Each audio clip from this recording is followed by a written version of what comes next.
Good evening to all. Okay, so அந்த வகையில் வந்து நாங்கள் ஜெனட்டிக்ஸினுடைய தியரி மற்றும் பேப்பர் ரெண்டையும் சேர்த்த மாதிரி வந்துட்டு பார்த்து கொண்டிருக்கிறோம். முதல் 5 கிளாஸ்ல வந்துட்டு உங்களுக்கு ஜெனட்டிக்ஸ்ல வந்துட்டு என்னென்ன கல்குலேஷன்ஸ் வந்துட்டு இருக்குது, ஸோ அது எல்லாமே வந்துட்டு டோட்டலாக வந்துட்டு விளங்கப்படுத்தி முடிச்சுட்டு, ஸோ புதுசாக ஜாயின் ஆகினாக்கள் முன்னுக்கு இருந்து ஓர்டர் படி வந்துட்டு ரெக்கார்டிங்ஸை வந்துட்டு பார்த்து அந்த கல்குலேஷன்ஸ் எல்லாத்தையுமே வந்துட்டு ப்ராக்டிஸ் பண்ணிக்கொள்ளுங்க, சரிதானே? ஸோ நாங்கள் இந்த ஸ்ட்ரக்சர் டியூட்டை மட்டும் படிச்சு எடுத்த மட்டும் சொல்லி சொன்னா போதும். ஜெனட்டிக்ஸை சமாளிக்கிறதுக்கு போதும். நீங்க வேணும்பட அவங்களோட திருப்திக்காக ரிசோர்ஸையும் ஒரு வாசிச்சு கொள்ளுங்க. ஓகே, இது மட்டும் வந்து நம்மளுக்கு போதுமானதாக வந்துட்டு இருக்கும் ஜெனட்டிக்ஸ்ல வர பேஷன்ஸை சமாளிக்கிறதுக்கு. ஸோ அந்த வகையில வந்துட்டு பார்த்தோம்னா நாங்கள் லாஸ்ட் கிளாஸ் எத்தனை கேள்வி வரைக்கும் காய்ச்சிருந்தோம்? 15 கேள்வி வரைக்கும் பார்த்துருந்தோம். ஸோ தொடர்ச்சியாக வந்து நாங்கள் இன்றைக்கு கதைக்க போறது 16ல இருந்து ஓகே 26 வரைக்கும் ஒரு 10 கேள்வி, 10 கால்குலேஷன் எல்லாம் ட்ரை பண்ணி பார்த்தீங்களா? எல்லாமே சின்ன 1-2 கேள்விகள் கஷ்டமான கேள்விகள் இருக்குது, மற்றபடி ஈஸியான கொஸ்டின்ஸ் தான். ட்ரை பண்ணீங்களா? ஓகே, புதுசா ஜாயின் ஆகினார்கள் பிரச்சனை இல்லை. ஃபர்ஸ்ட்டுக்கு வந்துட்டு என்ன செய்யுங்க, முன்னுக்கு இருக்கிற ரெக்கார்டிங்ஸ் எல்லாம் பார்த்துடுங்க. அப்பான்னு வந்துட்டு ஜெனடிக்ஸை பிடிக்கக்கூடியதா இருக்கும். சரி, ஸோ விஷயத்துக்குள்ள வந்துட்டு வருவோம். சின்ன சின்ன கேள்விகள்ல இருந்து ஒரு அடிப்படையான கல்குலேஷன்ல இருந்து போகுது. நம்மள்ட்ட முதலாவது கேள்வியாக வந்துட்டு 16வது கேள்வியாக வந்துட்டு கேட்டிருக்கிறது, ஒரு கிளம்ப வந்துட்டு மார்க் பண்றாங்க. ஒரு தூய நெட்டை தாவரத்தையும் அதே மாதிரி வந்துட்டு பார்த்தோம்னா ஒரு தூய குட்டை தாவரத்தையும் வந்துட்டு கிளம்பி செய்யுது. நாங்க ஃபர்ஸ்ட் கிளாஸ்ல இதை பத்தி தான் காய்ச்சிருந்தோம். இப்படி கல்குலேஷன் வரக்குள்ள வந்துட்டு இப்படி என்ன மாதிரி செய்யணும். சோ கேள்வி புறப்புரிமை அமைப்பு வீதத்தை துணியை சொல்லி கேட்டிருக்காங்க. தோற்றமைப்பு வீதத்தையும் புறப்புரிமை அமைப்பு வீதத்தையும். அதுக்கு முதல் சொல்லுங்க, மறந்துட்டீங்களா தெரியல. தோற்றமைப்பு வீதம் சொல்லி சொன்னா வந்துட்டு என்னது, வெளியில தெரிகிறது. ஓகே, உதாரணமாக நாங்க நெட்டையில வந்துட்டு பார்த்தோம்னு சொல்லி சொன்னா 2 வகையான நெட்டை கதைச்சிருக்கோம். ஆட்சியான இயல்புல எப்பயுமே 2 இயல்புகள் வந்துட்டு இருக்குமென்னு சொல்லி காய்ச்சிருக்கோம். ஒண்ணு தூய நெட்டை, அடுத்தது கலப்பு நெட்டை. அடுத்தது பின்னடைவான இயல்புல வந்துட்டு பார்த்தோம்னா ஒரே ஒரு இயல்பு தான் வந்துட்டு இருக்கும், தூய குட்டை. சோ நம்மளுக்கு தோற்றமைப்புனா என்னன்னு சொல்லி நாங்க வந்துட்டு காய்ச்சிருக்கோம். வெளியில பார்க்க கூட வந்துட்டு இந்த தூய கலப்பு கதையெல்லாம் தெரியாது நம்மளுக்கு. ஓகே, நெட்டையா குட்டையா பார்க்க கூட நெட்டையா தெரியுதா, பார்க்க கூட குட்டையா தெரியுதா என்றதான் வந்துட்டு பார்த்தோம்னு சொல்லி சொன்னா இந்த விஷயம். இப்ப நம்மளுக்கு தூய நெட்டையா இருந்தாலும் பார்க்க கூட நெட்டையா தான் தெரியும், கலப்பு நெட்டையா இருந்தாலும் பார்க்க கூட நெட்டையா தான் தெரியும். இது மட்டும் குட்டையா தெரியும். பின்ன நெட்டையா குட்டையான்னு சொல்றதுதான் தோற்றமைப்பு வீதம். தூய கலப்பு கதை தோற்றமைப்பு வீதத்துல கதைக்க கூடாது. சாரி, தோற்றமைப்பு வீதத்துல கதைக்க கூடாது. பிறப்புரிமை அமைப்பு வீதம் சொல்லி சொன்னா இந்த தூய கலப்பு கதையோட வந்துட்டு சொல்லணும். அதாவது தூய நட்டைக்கு கலப்பு நட்டைக்கு தூய குட்டை அப்படி என்ற மாதிரி வந்துட்டு நாங்க வந்துட்டு கொடுக்க வேண்டிய சரியா? சரி, சோ இந்த கலப்புகள் எல்லாமே உங்களுக்கு புனரி எழுதுற மெத்தட் எல்லாமே சொல்லி தந்திருக்கேன். ஓகே, சோ முதலாவது வந்துட்டு பெற்றார் எழுதியாச்சு. அடுத்தது வந்துட்டு புனரிகள். நம்மளுக்கு தெரியும் புனரிகள் எழுத கூட வந்துட்டு எப்படி எழுதணும், 2 பேருமே வந்துட்டு ஒரே மாதிரி வந்துட்டு இருப்பாங்கண்டா. ஓகே, எத்தனை புனரி சாத்தியம்னு சொல்லிட்டு நாங்க காய்ச்சிருக்கோம், ஒரு புனரி. So capital T capital T ஒரு வட்டம். அதே மாதிரி ஸ்மால் டி ஸ்மால் டி வட்டம். அதாவது 2 பேருமே ஒரே மாதிரி இருப்பாங்கண்டா ஒரு ஆக்கள் எடுத்தா போதும். ஓகே, எஃப்1 இந்த 2 புனரிகளையும் சேர்த்து எழுதுறது capital T small D.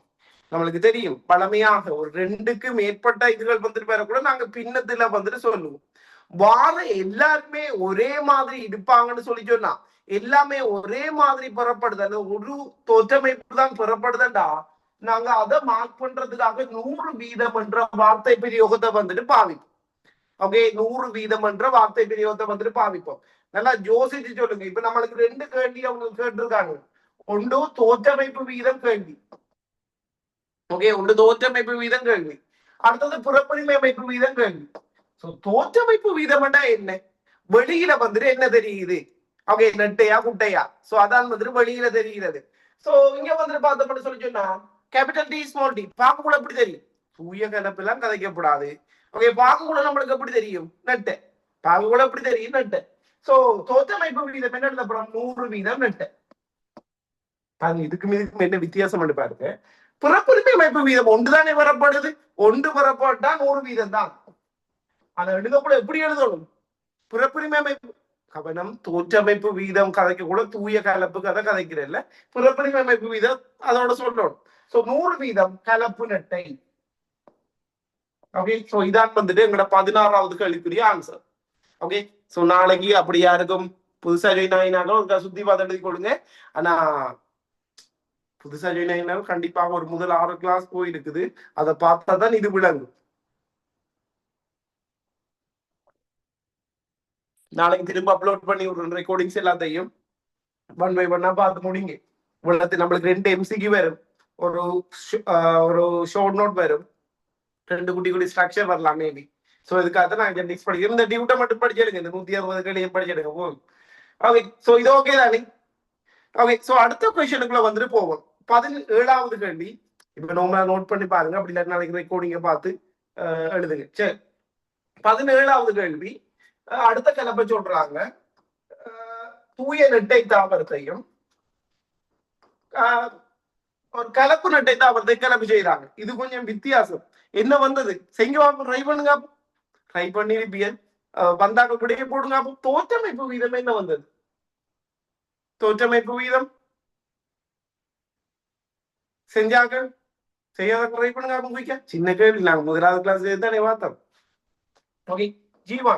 So capital T என்ன சொல்லி சொன்னா 2 பேரும் ஒரே மாதிரி இருக்காங்க, ஒரு ஆளுக்கு அடுத்து பண்ணுவாங்க. கேபிட்டல் டி ஸ்மால் டி 2 பேருமே வித்தியாசம். சோ கேபிட்டல் டியையும் கொண்டு வரணும், பின்னாடிக்குள்ள ஸ்மால் டியையும் கொண்டு வரணும். ஞாபகம் வச்சு கொடுங்க, 2 பேருமே ஒரே மாதிரி இருப்பாங்கன்னு சொல்லி சொன்னா புனரிக்குள்ள வந்துட்டு ஒரு ஆள் மட்டும்தான் கடத்தப்படும். சரியா? இங்க வந்துட்டு வித்தியாசமா இருக்கக்குள்ள வந்துட்டு பார்த்தோம்னு சொல்லி சொன்னா 2 பேருமே வந்துட்டு கடத்தப்படக்கூடிய ஆட்களாக வந்துட்டு இருப்பாங்க. இனி என்ன வளமையா சேர்த்துறதா? ஓகே, பாருங்க, இவரையும் சேர்ப்போம், கேபிட்டல் டி கேபிட்டல் டி. சரியா? இவரையும் சேர்ப்போம், கேபிட்டல் டி ஸ்மால் டி. சரி, இவரையும் மாத்தி மாத்தி கலந்து விட்டோம்னா சரி. இதுல நீங்க பாப்போம் கட்டிக்கார பிள்ளை தோற்றமைப்பு விகிதம் நம்மளுக்கு எம்சிக்யூல எப்படி தருவான்னு தெரியுமா? இப்படி தந்துட்டு தோற்றமைப்பு விகிதமாக அமைவது வந்துட்டு 100 வீதம், 1:1, 1:2:1, 3:1 அப்படி ஆன்சரை போடுவாங்க. என்ன மாதிரி இருக்கும் தோற்றமைப்பு வீதம்? 1:1 100 வீதமா? அதெல்லாம் ஜோசிச்சு சொல்லணும். தோற்றமைப்பு நான் என்ன சொல்லி தந்திருக்கேன்? பார்க்கக்குள்ள எப்படி தெரியுது, நெட்டையா குட்டையா? அதான் தோற்றமைப்பு வீதம். ஓகே, நீங்க சொல்லுங்க, இதை பார்க்க கூட எப்படி தெரியும்? தூய கலப்புக்காக கலைக்கப்படாது. இது பார்க்க கூட எப்படி தெரியும் நம்மளுக்கு? நெட்டை. இது வந்துட்டு நெட்டை. ஓகே, சோ இது வந்து எப்படி தெரியும்? கலப்பு நெட்டை தான். பார்க்க கூட நம்மளுக்கு எப்படி தெரியும்? நெட்டை. பின்ன நாங்க என்ன கதைச்சிருக்கிறோம்? வார எல்லாருமே ஒரே மாதிரி வந்துட்டு இருக்கும்னா நாங்க அப்ப வந்துட்டு என்ன டேர்மும் வந்துட்டு யூஸ் பண்ணுவோம்? 100 வீதம் என்ற வார்த்தை பிரயோகத்தை வந்துட்டு யூஸ் பண்ணுவோம். ஓகே, அப்படியா டைப்ல வந்துட்டு பார்த்தோம்னு சொல்லி சொன்னா 100 வீதம் என்ற வார்த்தை பிரயோகத்தை வந்துட்டு யூஸ் பண்ணுவோம். பின்ன தோற்றமைப்பு வீதம் என்ன சொல்ல போறோம்? 100 வீதம் நெட்டை. கவனமா, நம்மளுக்கு எம்சிக்யூ போல ஃபர்ஸ்ட் சான்ஸ் வந்துட்டு இருக்க வேண்டியது இதுதான். ஓகே, பிறப்புரிமை அமைப்பு வீதம் 100 வீதம். பிறப்புரிமை அமைப்பு வீதம்னா தனித்தனியை வேறுபடுத்தி சொல்லணும். சோ என்ன சொல்ல போறோம்? இது தூய நெட்டை, என்ன இது கலப்பு நெட்டை. ரெண்டுமே வித்தியாசம். அதுல வித்தியாசம், தூய நெட்டைக்கு கலப்பு நெட்டை 1:1. ஓகே, ரெண்டுமே வித்தியாசமா. தோற்றமைப்பு வீதம் கூட 100 வீதம். 100 வீதம் சொன்னா எல்லாமே வந்துட்டு ஒரே மாதிரி வந்துட்டு இருக்கிறதால 100 வீதம் சொன்னோம். அதே மாதிரி இங்க வந்துட்டு பார்த்தோம்னு சொல்லி சொன்னா தூய நெட்டைக்கு கலப்பு நெட்டை 1:1 ஆக வந்துட்டு இருக்கும். ஓகே, ரெண்டுக்கு முன்னாடி இருக்கிற வித்தியாசத்தை விளங்கி கொள்ளுங்க. பிறப்புரிமை அமைப்பு விகிதம் கதைக்க கூட தூய கலப்பு கதை கதைச்சி விகிதத்தை கொடுக்கணும்.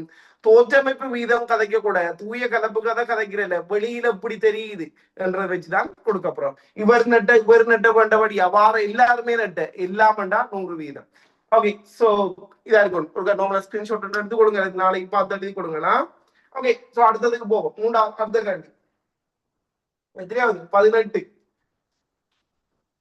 ஓகே, ஒரு கலப்பு நெட்டையையும் இன்னும் ஒரு கலப்பு நெட்டையும் கலக்குறாங்க. சொல்லுங்க அப்போ. இதுவும் வித்தியாசமான தோற்றமைப்பு புறப்புரிமை அமைப்பு எப்படி வந்தது? ஃபர்ஸ்டுக்கு எத்தனை புனரிகள் சாத்தியம்? கொஞ்சம் வெயிட் பண்ணுங்க. எத்தனை புனரிகள்? 2 பேருமே வித்தியாசமான ஆட்கள். So Jeeva. Okay, capital T small T. 2 பேருமே வித்தியாசமா இருக்கிறபடியா இங்கேயும் வித்தியாசம், கேபிட்டல் டி ஸ்மால் டி. அப்படிதானே? சோ எஃப் பாருங்க, சேர்க்கக்குள்ள கவனம் எடுக்கணும். இவரையும் சேர்ப்போம், கேபிட்டல் டி கேபிட்டல் டி. இவரையும் சேர்ப்போம். Capital T small T. First ஒவ்வொரு ஆக்குற வேலையா முடிங்களா, பிறகு வந்துட்டு எல்லாம் குழம்பி. ஓகே, அதுக்கு பிறகு வந்துட்டு பார்த்தோம்னு சொல்லிச்சுன்னா இவரையும் சேர்ப்போம். கவனம், இதையும் சேர்க்க கூட ஸ்மால் டி கேபிட்டல் டி எழுதப்படாது. எப்பயுமே கேபிட்டல் லெட்டர்ஸ் தான் முன்னுக்கு எழுதணும். Okay, capital T small T. ஃபைனலா இவரையும் சேர்த்து என்னடா ஸ்மால் டி ஸ்மால் டி. சரி, இப்ப உங்களோட சொல்றாங்க தோற்றமைப்பு வீதம். ஓகே, ஃபர்ஸ்ட் தோற்றமைப்பு வீதம்னா என்ன? பார்க்கக்குள்ள இப்படி தெரியும். அது நம்மளுக்கு தூய நட்டையா இருந்தாலும் நட்டுதான், கலப்பு நட்டையா இருந்தாலும் நட்டுதான். நாங்க இதுக்கு வந்துட்டு நம்மட தோற்றமைப்புக்கு ஃபீனோடைப்னு சொல்லுவோம், பிறப்புரிமை அமைப்பு ஜீனோடைப்னு சொல்லுவோம். ஓகே, சரி, கவலை. இது என்ன பார்க்கக்கூட இப்படி தெரியும் நட்டை, இது பார்க்க கூட நட்டை, கலப்போ தூயவோ நட்டை நட்டை, இது மாத்திரம் குட்டை. எப்பயுமே அந்த கூடின வீதத்தான் முன்னுக்கு கொடுக்கணும். சோ நெட்டைக்கு குட்டை 1 2 3 நெட்டை ஒரு குட்டை. சோ 3:1. பிறப்புரிமை அமைப்பு வீதம் ஓடும், அதுல குழம்பு கூட அது 3:1 இல்லை. என்ன பிறப்புரிமை அமைப்பு வீதம் வேண்டாம், தூய கலப்பு கதை வந்துட்டு கதைக்கணும். சோ சொல்லுங்க, இது வந்து என்ன நட்டை? தூய நட்டை ஒரு பங்கு, தூய நட்டை வந்துட்டு ஒரு பங்கு. இது என்ன? கலப்பு நட்டை, இதுவும் கலப்பு நட்டை. சோ கலப்பு நட்டை வந்து 2 பங்கு, அடுத்தது குட்டை ஒரு பங்கு. சோ என்ன சொல்ல போறோம்? 1:2:1. ஓகே, 1க்கு 2க்கு 1. சரிதானே? இது வந்துட்டு புறப்புரிமை அமைப்பு வீதம். தோற்றமைப்பு வீதம் நெட்டை குட்டை பாக்குறது, இது 3மே நெட்டை, இது குட்டை 3:1. ஓகே, அந்த வித்தியாசத்தை வந்துட்டு விளங்கி கொள்ளுங்க. ஓகே, சோ அடுத்தது வந்துட்டு பார்த்தோம்னா ஃபைனலா வந்துட்டு பார்த்தோம்னு சொல்லி சொன்னா இந்த ஒற்றை கலப்புல வந்துட்டு என்ன போட்டிருக்காங்க? Capital T small T small T small T. அதாவது கலப்பு நெட்டை தாவரத்தையும் தூய குட்டை தாவரத்தையும் கலப்பு செய்யறாங்க. எழுதுவா செய்யுங்களா? ட்ரை பண்ணல. என்ன வந்தது விட? தோற்றமைப்பு என்ன, புறப்புரிமை அமைப்பு வீதம் என்ன? என்ன மாதிரி? சரி வா, ஜீவா 2 பேருமே வித்தியாசமா இருக்கிறாங்க, 2 பேரும் கடத்தப்படுவாங்க. 2 பேருக்கு ஒரே மாதிரி இருக்காங்க, ஒரு ஆள் கடத்தப்படுவார். அப்படி சேர்த்து ஒவ்வொரு ஆள் அவையிலையும் படிப்போம். வரும் கேபிட்டல் டி ஸ்மால் டி, வரும் ஸ்மால் டி ஸ்மால் டி. பாப்போமா புல உரையில இல்லையான தோற்றமைப்பு வீதம் 100 வீதம் நெட்டையா அல்லது 1:1? 100 வீதமா 1:1? கவனமா இருக்கணும். இப்படி தெரியுதுன்னு பாருங்க. இவர் என்ன கேபிட்டல் டி ஸ்மால் டி என்ன பாக்குள்ள எப்படி தெரியாது, நம்ம பாக்குள்ள எப்படி தெரியாது நெட்டை. இவர் வந்துட்டு பாக்குள்ள நெட்டை, இது வந்துட்டு எப்படி இருக்கும்? பாக்குள்ள குட்டை.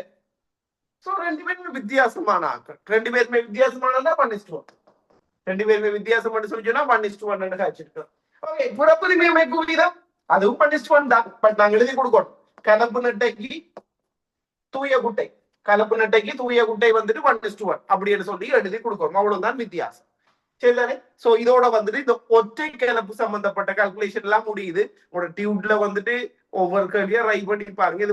எதுவும் அப்படி உங்களால கஷ்டமா இருந்தா இது செஞ்சுட்டு அனுப்புங்க, எதுவும் தெரியாட்டிய. ஓகே, இப்ப ஒற்றை கலப்பு சம்பந்தப்பட்ட கொஸ்டின்ஸ் எல்லாமே வந்துட்டு பாத்துட்டேன். ஓகே, அடுத்தது நல்லபடியா மாதிரி ஒரு 6 கிளாஸ் போயிருக்கு. 6 நாளைக்கு பார்த்துடுங்க, 1 by 1 எல்லாமே குட்டி குட்டிக்கே இதுதான் 45-50 நிமிஷம் அவ்வளவுலாம் இருக்கும், பார்த்துடுங்க வேகமா. ஓகே, இது வந்துட்டு ஒற்றை கலப்பு சம்பந்தப்பட்ட கால்குலேஷன். அடுத்தது வந்துட்டு இரட்டை கலப்பு சம்பந்தப்பட்ட கால்குலேஷன்ஸ் வந்துட்டு சொல்றாங்க. அதாவது ஒற்றை கலப்புனா என்ன? இப்படி நெட்டை ஒரு உயரம் என்று ஒரு இயல்பை வச்சு செய்யறது நெட்டை குட்டை. இரட்டை கலப்புனா 2 இயல்புகளை வந்துட்டு வச்சு செய்யறது. பாருங்க, நம்மளுக்கு இதுல 2 இயல்புகளை கொண்ட ஒரு இது சொல்லப்பட்டிருக்குது. ஓகே, சோ நம்மளுக்கு நாங்க ஏற்கனவே பார்த்து ஓகே புளிய அடிபட்டிருக்கு. கேபிட்டல் ஆர் ஸ்மால் ஆரா டிஎன் அடிபட்டது இருக்கு. ஓகே, சோ கேபிட்டல் ஆர் வட்டம். ஓகே, அதே மாதிரி வந்துட்டு பார்த்தோம்னு சொல்லி சொன்னா ஸ்மால் ஆர் வந்துட்டு பார்த்தோம்னா திரங்கிய வித்து. வித்துல வந்துட்டு சில வித்துகள் வந்துட்டு பார்த்தோம்னா வட்ட வித்தாக இருக்கும், சிலதுகள் இப்படி திரங்கின வித்தா இருக்கும். சோ எது ஆட்சியா இருக்குமா நினைக்கிறேன்? வட்ட வித்து தான் ஆட்சி, திரங்கியது பின்னாடி அவையிலே மார்க் பண்ணி தந்திருக்காங்க. அடுத்தது வித்துல கலர்ல வந்துட்டு பார்த்தோம்னு சொல்லி சொன்னா மஞ்சள் வித்து ஆட்சியா, ஸ்மால் y பச்சை வித்து வந்துட்டு பார்த்தோம்னு சொல்லி சொன்னா பின்னடைவா. ஓகே, இப்ப நம்மளுக்கு ரெண்டு இயல்பு சொல்லப்பட்டிருக்கு. ஒன்று வந்துட்டு பார்த்தோம்னு சொல்லி சொன்னா வித்தினுடைய அமைப்பு என்ற ஒரு இயல்பு சொல்லப்பட்டிருக்குது. அதே மாதிரி அடுத்தது வித்திர கண்ணு சொல்லப்பட்டிருக்குது. முதலாவது விஷயம் வந்து நம்மளுக்கு புனரி எழுத தெரிஞ்சிருக்கணும். இப்ப இந்த கல்குலேஷன்ஸ் எல்லாம் செய்யறதுக்கே வந்துட்டு அது பேசிக். இது நான் உங்களுக்கு ஒரு ஃபர்ஸ்ட் செகண்ட் கிளாஸ்ல வச்சு சொல்லி தந்தேன். இந்த புனரிகள் எழுதுறது தொடர்பாக ஒரு ஞாபகப்படுத்துங்க. புனரிகள் எழுதுறது தொடர்பான விஷயத்தை உதாரணமாக ஓகே இப்படி வருது. கேபிட்டல் ஆர் கேபிட்டல் ஆர், அதாவது தூய வட்ட வித்து. கேபிட்டல் பை தூய மஞ்சள். ஓகே அதே மாதிரி வந்துட்டு ஸ்மால் ஆர் ஸ்மால் பை பாருங்க. நாங்க கஜினானே இந்த ரெண்டு பேரும் ஒரே மாதிரி இருக்கிறது, ரெண்டு பேரும் டிஃப்ரெண்டா இருக்கு. அதுக்கு ஒரு பேர் இருக்கு. நாங்க டெர்ம்பர்ட்ஸ்லயும் காய்ச்சிருந்தோம். பாருங்க இப்படி ரெண்டு பேருமே ஒரே மாதிரி இருப்பாங்கடா. அதுக்கு நாங்க சொல்ல போற பேர் ஓரின நுகம். பாருங்க இதுல ரெண்டு இயல்பு சொல்லப்பட்டிருக்கு. ஆர் என்ற ஒரு இயல்பு சொல்லப்பட்டிருக்கு, பை என்ற ஒரு இயல்பு சொல்லப்பட்டிருக்குது. ரெண்டுமே ஓரின நுகம். ஓகே இதுவும் ரெண்டும் ஓரின நுகம், ஒரே மாதிரி இருக்கிறாங்க. ஆரா வை. ஓகே சோ ஞாபகம் வச்சுக்கிது. ஒரு எழுதிய வச்சு கொடுங்களா எழுதாதாக்கள். ரெண்டு பேருமே வந்துட்டு பார்த்தோம்னு சொல்லி சொன்னா ரெண்டு இயல்புகளுமே ஓரின நுகத்துக்குரிய இயல்புன்னு சொல்லி சொன்னா ஒரே மாதிரி இருக்கும்னு சொல்லி சொன்னா புனரிகளினுடைய எண்ணிக்கை உண்டு. ஒரே ஒரு புனரி தான் சாத்தியம். சோ என்ன சொல்ல போறோம், வடமையாக நாங்க கேபிட்டலா இருந்தா எப்படி புனரி எழுதுவோம், ஒரு ஆறு போட்டு ஒரு வட்டம் போட்டுவோம். அதே மாதிரி ரெண்டு இயல்பு கவனம் தான். கேபிட்டல் ஓகே ஒரு வட்டம் அவ்வளவுதான். ஏன்னா இங்க ஒரே வட்டத்துக்குள்ள ரெண்டு பேரையும் கொண்டு போடுறோம். ஏன்னா ரெண்டு வித்தியாசமான இயல்பு. ஆறுன்றது ஒரு இயல்பு, வட்ட வித்து திரங்கிய வித்தினுடைய அமைப்பு தொடர்பான இயல்பு. ஒய்ன்றது வந்துட்டு இன்னும் ஒரு இயல்பு, அதுல வித்திர காடாது. சோ ரெண்டும் டிஃப்ரெண்டான இயல்புன்றபடியா ரெண்டுமே கடத்தப்படுது. இதுக்கு என்ன பண்ணி சாத்தியம் சொல்லுங்க. ஸ்மால் பை என்ன பண்ணி சாத்தியமா இருக்கும், என்ன பண்ணி சாத்தியமா இருக்கும். ஸ்மால் பை ஒரே ஓகே ஞாபகம் வச்சு கொடுங்க. இது ஒரு எழுதி வச்சு கொடுங்களா. அதாவது இரட்டை கலப்பை பொறுத்த வரைக்கும் இரட்டை கலப்புல வந்துட்டு பார்த்த மட்டும் சொல்லி சொன்னா ரெண்டு பேருமே ஓரின நுகமாக வந்துட்டு இருப்பாங்கன்னு சொல்லி சொன்னா புனரிகளினுடைய எண்ணிக்கை உண்டு. ஓகே புனரிகள் எண்ணிக்கை உண்டு. ஓகே அடுத்த விஷயத்துக்குள்ள வரும். ஏதாவது ஒரு ஆள் பல்லின நுகமாக இருந்தா ஒன்று கேபிட்டல் ஆர் ஸ்மாலா, இது வந்துட்டு பல்லின நுகம். ஓகே வித்தியாசமா இருந்ததுக்கு ஒரே மாதிரி இருந்தா ஓரின நுகம், வித்தியாசமா இருந்தா பல்லின நுகம். சோ இதை நாங்க பல்லின நுகம் மட்டும் சொல்லுவோம், இதை ஓரின நுகம் மட்டும் சொல்லுவோம். ஓகே அதே மாதிரி கேபிட்டல் வை ஸ்மால் வை. ஓகே இது ஓரின நுகம், அது பல்லின நுகம். சரியா? எத்தனை புனரிகள் ஒரு ஆள் ஓரின நுகமாகவும் ஒரு ஆள் பல்லின நுகமாகவும் இருந்தா புனரிகளினுடைய எண்ணிக்கை ரெண்டு. புனரிகள் எண்ணிக்கை ரெண்டு. பாருங்க எப்படி எழுதப்பட இந்த கேபிட்டல் ஆர் கேபிட்டல் வையோடையும் போகலாம். கேபிட்டல் ஓகே அடுத்து இந்த ஸ்மால் ஆர் கேபிட்டல் வையோடையும் போகலாம். ஓகே சோ இப்படி ரெண்டு புனரிகள் வரப்போகுது. பாருங்க கேபிட்டல் வை இருக்க போகுது, பின்ன ஒரு வை தான் கடத்தப்பட போகுது. அந்த வை கேபிட்டல் ஆரோடையும் போகலாம், ஸ்மால் ஆரோடையும் போகலாம். பாப்போம் இதுக்கு கெஸ் பண்ணுங்க. அப்போ இதுக்கு என்னென்ன புனரிகள் வருது. கேபிட்டல் கேபிட்டல் வை ஸ்மால் வை என்னென்ன புனரிகள். கேபிட்டல் ஆர் பின்ன ஒரு ஆர் அவர் வந்துட்டு பாத்தீங்கன்னா கேபிட்டல் வையோடையும் போகலாம், ஸ்மால் வையோடையும் போகலாம். So capital R capital Y capital R small Y. So இப்படி புனரிகள் வரப்போகுது. பின்ன ஞாபகம் வச்சு கொள்ளுங்க, ரெண்டு இயல்புகள் சொல்லக்கூட ஒரு ஆள் ஓரின நுகமாகவும் ஒரு ஆள் பல்லின நுகமாகவும் இருப்பாங்கன்னு சொல்லி சொன்னா புனரிகளினுடைய எண்ணிக்கை வந்து எத்தனை இருக்கும்னா ரெண்டு. புனரிகள் எண்ணிக்கை ரெண்டு. ஓகே ஃபைனலா பின்ன ரெண்டு பேருமே ஒரே மாதிரி இருந்தா புனரி உண்டு, ஏதாவது ஒரு ஆள் வித்தியாசமா இருந்தா புனரிகள் ரெண்டு. ரெண்டு பேருமே வித்தியாசம். எத்தனை புனரி. இது என்ன கான்செப்ட்னா மெண்டல் இரண்டாவது விதி. யாரும் யாரோடையும் போகலாம், யாரோடையும் போகலாம். ஆர் கேபிட்டல் வையோடையும் போகலாம், ஆர் ஸ்மால் வையோடையும் போகலாம், ஸ்மால் ஆர் கேபிட்டல் வையோடையும் போகலாம், ஸ்மால் ஆர் ஸ்மால் வையோடையும் போகலாம். சோ எத்தனை புனரி, நாலு புனரிகள். ரெண்டு பேருமே பல்லின் நுகமாக இருக்கிற நேரம் நாலு புனரிகள் சாத்தியம். கேபிட்டல் ஆர் கேபிட்டல் வையோடையும் போகலாம், கேபிட்டல் ஆர் ஸ்மால் வையோடையும் போகலாம், ஸ்மால் ஆர் கேபிட்டல் வையோடையும் போகலாம், ஸ்மால் ஆர் ஸ்மால் வையோடையும் போகலாம். சோ மொத்தம் நாலு சாத்தியப்பாடுகள் இருக்குது. பின்ன இதை மைண்ட்ல வச்சு கொடுங்க, இதான் நம்மளுக்கு பேசிக். ஓகே ரெண்டு பேருமே ஓரின நுகமடா புனரிகள் எண்ணிக்கை உண்டு. யாராவது ஒரு ஆள் வித்தியாசமா இருந்தாலும் புனரிகள் எண்ணிக்கை ரெண்டு. ரெண்டு பேருமே வித்தியாசமா இருந்தா புனரிகள் எண்ணிக்கை நாலு. ஓகே கவன். சோ இதான் வந்துட்டு பேசிக். இதை வச்சுதான் நாங்க கால்குலேஷன்ஸ் வந்துட்டு செய்ய போறோம். ஓகே, பாப்போம், ஒன் பை ஒன்னா பாப்போம். ஓகே, 20வது கேள்வியை ரைட் பண்ணுங்க. அப்போ ஃபர்ஸ்ட்டுக்கு P1. சில கேள்விகள் நாங்க செஞ்ச கேள்விகள் தான். ஒரு தூய வட்டவித்துடைய தூய மஞ்சள் நிற தாவரத்தையும் ஒரு தூய திரங்கிய வித்துடைய தூய பச்சை வித்துடைய தாவரத்தையும் கலப்பு செய்யறாங்க. சின்ன ஈஸியான விஷயம்.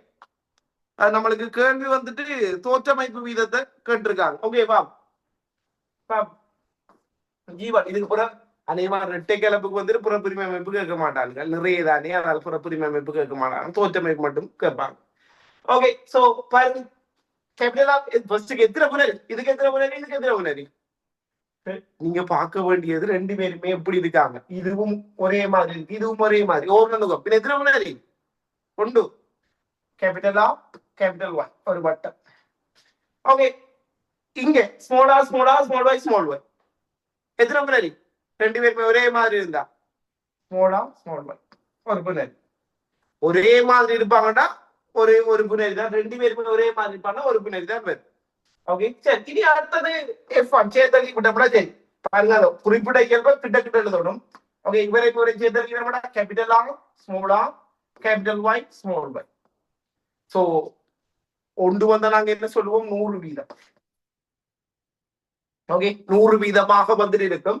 ஓகே, தோற்றமைப்பையும் எழுதுங்க, புறப்புரிமை அமைப்பையும் எழுதுங்க. என்ன சொல்ல போறோம், தோற்றமைப்பு வீதம் வந்துட்டு பார்த்தோம்னா 100 வீதம் என்னது, வட்டவித்து மஞ்சள். ஏன் கேபிட்டல் வை இருந்தாலும் மஞ்சள் தான், கேபிட்டல் வை ஸ்மால் வை இருந்தாலும் மஞ்சள் தான். சோ 100 வீதம் வட்ட மஞ்சள் வித்து. புறப்புரிமை அமைப்பு வீதத்தையும் எழுதி கொடுங்க, கேட்கல பட் எழுதி கொடுங்க. 100 வீதம் கலப்பு வட்ட கலப்பு மஞ்சள். கலப்பு வட்ட இது ஓகே தானே, கலப்பு வட்ட கலப்பு மஞ்சள் வித்து. அது என்ன, அந்த தூய கலப்பு கதை வந்து நாங்க வந்துட்டு கதைக்கிறது வந்துட்டு எதுக்கு, புறப்புரிமை அமைப்பு வீதத்துக்கு மட்டும். ஓகே, கவனமா இருக்கணும். தோற்றமைப்பு வீதத்துக்குள்ள எழுதி கொடுங்க இருக்கா, எழுதாதாக்க. ஓகே, முடிச்சாக்கள் அடுத்த கேள்வி ட்ரை பண்ணுங்க பாப்போம். என்ன தோற்றமைப்பு புறப்புரிமை அமைப்பு விகிதம் வருது.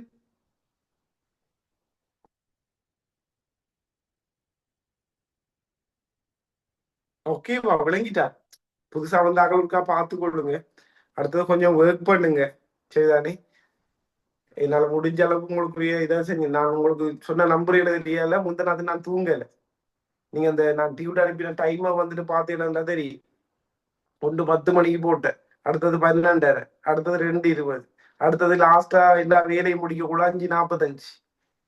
ஓகே, ஸோ உங்களுக்கு கடுமையா ஹார்ட் ஒர்க் பண்ணி கொண்டிருக்கிறேன். அதுல ஒரு 2 அளவுக்கு பண்ணலாட்டியும் பிரச்சனை இல்லை, ஒரு அரைவாசி பண்ணினா நீங்க எடுத்துருவீங்க.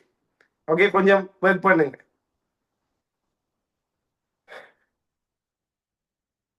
ஓகே, ஒரு விஷயம் வேணுமெண்டா நம்ம கஷ்டப்படத்தான் வேணும். ஸோ ஒர்க் பண்ணுங்க. ஓகே, சரி இது ஓகே தானே? ஓகே, ஸோ 21வது கொஸ்டினுக்குள்ள வந்துட்டு போவோம். அவங்க 21வது கேள்வியை வந்துட்டு பாருங்க. Capital R capital Y small Y அவரையும்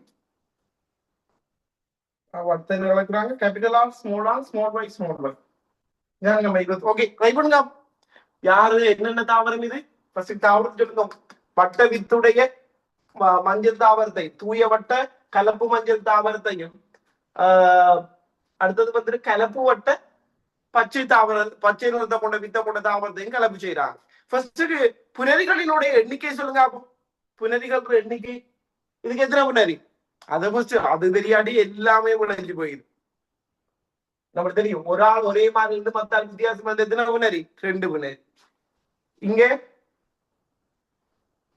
இவர் ஒரே மாதிரி இருக்காரு, இது வித்தியாசம். சோ இங்க 2 புனரி, ரெண்டு புனரி வரப்போகுது. சோ புனரிகள் எழுதுங்க. G1 கேபிட்டல் ஆர் ஒரு கேபிட்டல் ஆர், அந்த கேபிட்டல் ஆர் கேபிட்டல் ஒய்யோடையும் போகலாம், கேபிட்டல் ஆர் ஸ்மால் ஒய்யோடையும் போகலாம், 2 புனரி.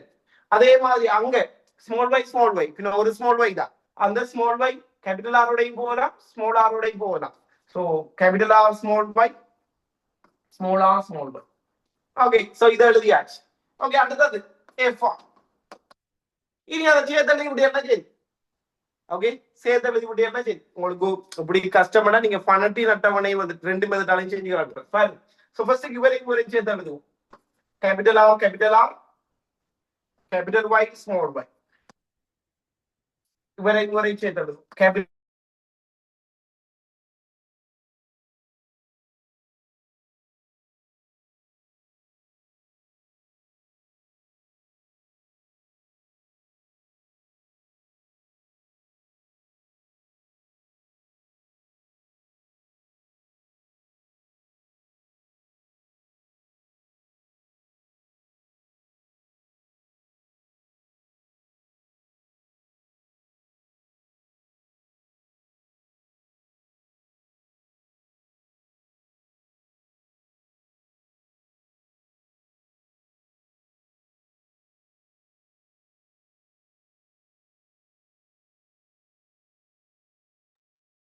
ஓகே, கவரேஜ் இஷ்யூவாக இருக்குது. ஓகே, கட் ஆகிட்டு பேலன்ஸை நாளைக்கு பார்ப்போமா. அடுத்தது மற்ற கேள்விகளை செஞ்சு வைங்க. ஓகே, நாளைக்கு பார்ப்போம். நாளைக்கு மொலிகுலர் பயாலஜி டைம் கிடைக்குமாண்டா இது ஒரு எக்ஸ்ட்ரா கிளாஸ் போடுவோம். நாளைக்கு மொலிகுலருக்கு தயாராக இருங்க. அடுத்தது வந்துட்டு அந்த முடிஞ்ச 5 கிளாஸ் ரெக்கார்டிங்ஸையும் பார்த்துடுங்க. இதுகளை செய்யுங்க. எதுவும் டவுட்ஸ் இருந்தால் சேட்டில் போட்டு விடுங்களேன். ஓகே, பார்ப்போம். நாளைக்கு பார்ப்போம். Good night. படிச்சுட்டு தூங்குங்க. நாளைக்கு பார்ப்போம்.